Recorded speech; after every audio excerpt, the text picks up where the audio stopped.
I knew that the work I'd put in, the experience I gained would amount to something, but in what's probably the biggest game of my career so far, looking back on it, it's just something magical, you know, to see myself in that position.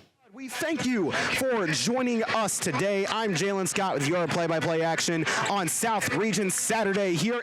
To be in the position I am now as a young broadcaster, to be traveling on the road with the teams to call their games on the radio, something that I had never done before.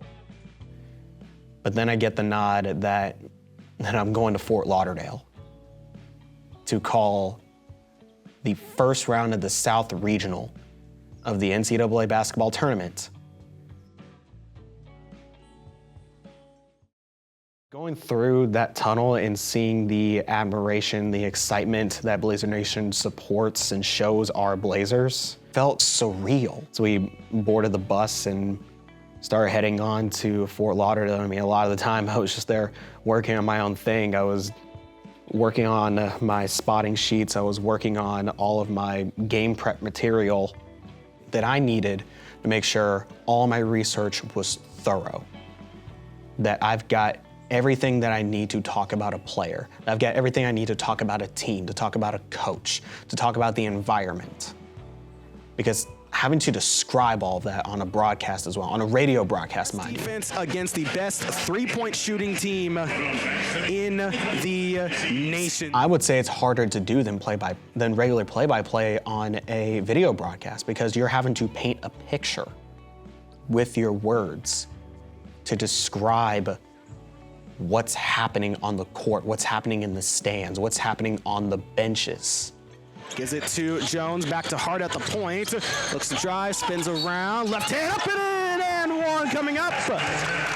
Valdosta State versus Lynn was the last game of the night, so we were the marquee event. This game carried such a significance, of such importance. And I remember heading into that game and making the drive to the arena, on there with the bus with the rest of the team, have my broadcasting equipment on hand, walking in with those guys. I felt a little pressure to perform to the best of my ability, probably the same way that the players felt that they had pressure to perform to the best of their ability. But on the same token, when I finally sat down at the table and I had gotten all my stuff organized, I got my paper set up, I got my laptop ready, I had my broadcasting booth all set up, had the headset on my head, and was just waiting until the intro started playing. I had to constantly remind and convince myself that I'm here for a reason. Now, let's head down to courtside for all the play-by-play action. Ladies and gentlemen, boys and girls all across this great nation, it's time for... I couldn't let the weight of the moment influence how I would call the game. Because at the end of the day, people are tuning in to listen to a basketball game, to listen out of my mouth the description of what's going on the court.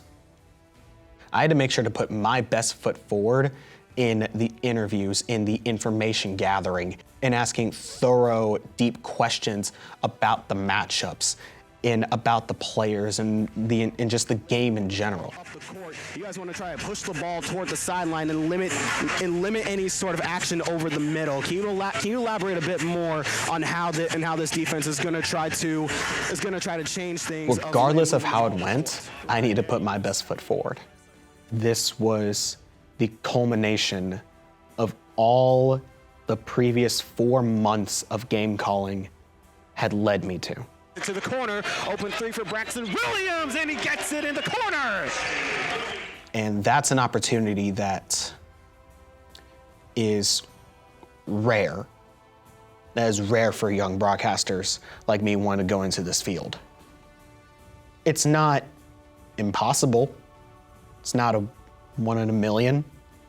But for this one game in mid-March, I sure felt like I was 1 in a million. Here's Hart pushing the pace to MJ Jones, and a